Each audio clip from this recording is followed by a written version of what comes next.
So in this segment, we're going to be talking about a row between the Bank of England and the Treasury over £90 billion worth of red tape.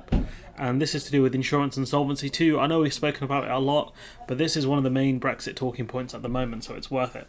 So ripping up the EU Solvency II insurance rules could unlock investment, but the bank warns it could put pensioners at risk. So we're going to do a separate video on this another time, which is the Bank of England basically denying that they're standing in the way of Brexit reforms. We'll save that one for another day because there's a lot more detail in it. It's a really good article from the BBC, but for now we'll go through this one. As the government pushes forward with plans to reform pre-Brexit rules that govern the UK's insurance industry, named Solvency II, which these are rules we would have played a large part in creating, because it was whilst we were members of the EU, and these rules would have impacted us the most since we have the largest financial centre in the EU. There are clashes over how far the changes should go. So you've got basically a beef kind of between the Treasury and the Bank of England, most notably the regulators inside the Bank of England that have to deal with this stuff. Whitehall's plans aim to free up around £90 billion of investment by reducing the amount insurers must hold in reserve to protect themselves from bankruptcy. So essentially, insurance companies have to hold a certain amount in reserve just in case that certain things go bad, or in case there's massive payouts that have to happen. So insurance companies have to keep a certain amount of liquid assets. So not just cash, but liquid assets, stuff they can sell off very quickly in order to get capital. It has been at loggerheads with the Bank of England over the extent of reforms and how much money insurers should hold in their books. I think it's around 55% or around 60% mark they have to actually hold. Sam Woods, head of the Prudential Regulatory Authority, said on Friday that the industry reaction to his team's proposals had been largely negative because they want more deregulation. But this is a guy who's in charge of the regulator, the Prudential Regulation Authority. They deal with banks, insurance, etc. They have a really important role in stopping another financial meltdown. The EU law Solvency II was introduced in 2016 across the bloc's member states, including the UK. The regulations for insurers covers a range of activities from governance and accountability to risk assessment and management. So if we look at these individual points, right, accountability to risk assessment. So whoever's carrying out the risk assessments, if they do it wrong, they are held accountable. You've got governance, so who's in charge of these firms, these insurance companies, and management, which kind of falls under governance.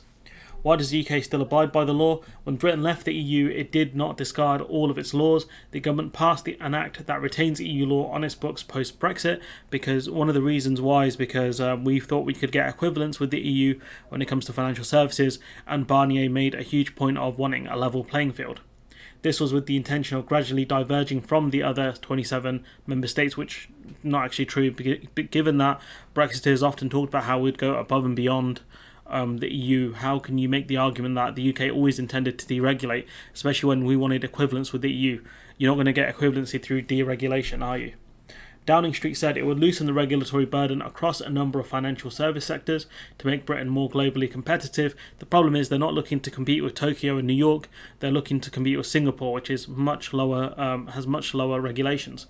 In practice, that means fewer policies will be laid down in law, so kind of more less strict laws, more kind of guidance, I guess. Stuff where you'd read in between the lines, should I say. Why have the reforms caused a row? The Treasury gave the PRA, which falls under the Bank of England, permission to slash red tape following Brexit. So essentially, they've told the regulator to deal with it when realistically it should be Westminster that deals with it. It was hoped that this would make the insurance sector more competitive and support £90 billion of new investment. The problem is that investment could end up going abroad, could end up going to projects that aren't really relevant to the government's aims, could end up just going to shareholders, to be honest. This, by loosening regulations, insurers can take on more risk and allow more capital to flow into the economy. The problem is the way some of these insurers companies are funded in part is via pensions. And obviously, if you make bad bets with people's pensions, that's someone's retirement fund gone. Something they worked their entire lives to build, gone in an instant. Yet critics have accused the PRA of dragging its heels on the reforms. I'm not surprised that the regulator would want to slow things down and really take their time with this, because at the end of the day, they're messing with a lot of people's money here. What they have to deal with is very important because it's not their money. At the end of the day, it's someone else's, and the regulator is there to make sure that insurance companies don't squander people's retirement funds and investments. In his speech, Woods said it planned its planned reform of insurance capital rules would release the equivalent of 10 to 15% of the current capital held by life insurers. So essentially he's saying, you can free up another 10 to 15%. That's a lot of money. A lot of money for these insurance companies. You're talking for the economy between 45 billion and 90 billion. That's a lot of money to invest. Yeah, these proposals, he said, have faced pushback from the insurance companies, with some arguing that requirement should be cut up to 90%. So by the looks of it, these insurance companies want to hold only 10% in liquid assets. And anyone can tell you if anything goes wrong with any of these investments, right, or if there are large payouts these insurance companies have to make, they won't have the money to do it. And given that they want to, invest in more illiquid assets like solar farms, etc., wind farms, that, it's a long-term investment. You'll make money through selling off the electricity. Selling off the actual wind farm might be quite difficult. It goes to show you what these insurance companies are about, which is quick profits for shareholders. And when they need bailing out, who do you think they're going to come to? Do you think they're going to tell the investors and the pensioners, oh, we lost all your money? Or do you think they're going to go to the government and say, if you do not bail us out, all of these pensioners will lose their money? Which one do you think is going to happen? So what has the PRA said about loosening regulations? There are areas where the regulation we have inherited from the EU is too strong for the UK, and others where it's too weak, said Mr. Woods. So essentially, he's not talking about scrapping or slashing red tape. He's talking about tweaking it. Reducing some more, quote, burdensome bits and tweaking some bits that he sees as too weak. He says we should be willing to make changes in both directions where the evidence support it, and that's a fine statement to make. The problem is these insurance companies want massive deregulation. Woods also said reforms would not be a free lunch, and that the UK must avoid a regulatory race to the bottom to make sure consumers and pensioners are not at risk. And Woods here making some good statements, but the problem is the Treasury and the government are looking to massively deregulate, but instead of actually putting that into law, what they're doing is asking the regulator to do it. So when things go wrong, they'll just blame the regulator. That's what's going to happen here. So if I was Mr. Woods, I'd say, look, if you guys want deregulation, you deal with it. You put it into law. I ain't doing it. How have insurance responded? Some insurers are so outraged they have told the PRA they prefer to stick with the less onerous EU rules. So what they said is, instead of having this kind of method of scrapping some, changing some bits and making it better or worse for the insurance companies, they said we'd rather stick to the really, really problematic Solvency 2 rules. Like, they have no faith in the geezer. What they want is a proper slash and grab, really.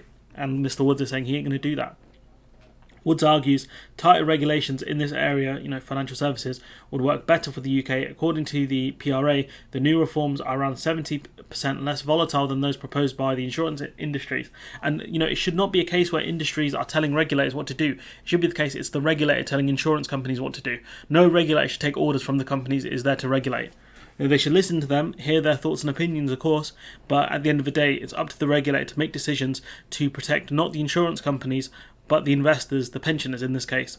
And that's what should be happening here, because regardless of how risky or how safe these bets are, at the end of the day, they have to, or they should, follow through for the pensioners. They should follow through for the investors, because at the end of the day, they're the ones who put their capital at risk here. Especially given the way the pension system is set up in this country, where you don't really get much of a choice of where your pension actually goes unless you have a private pension.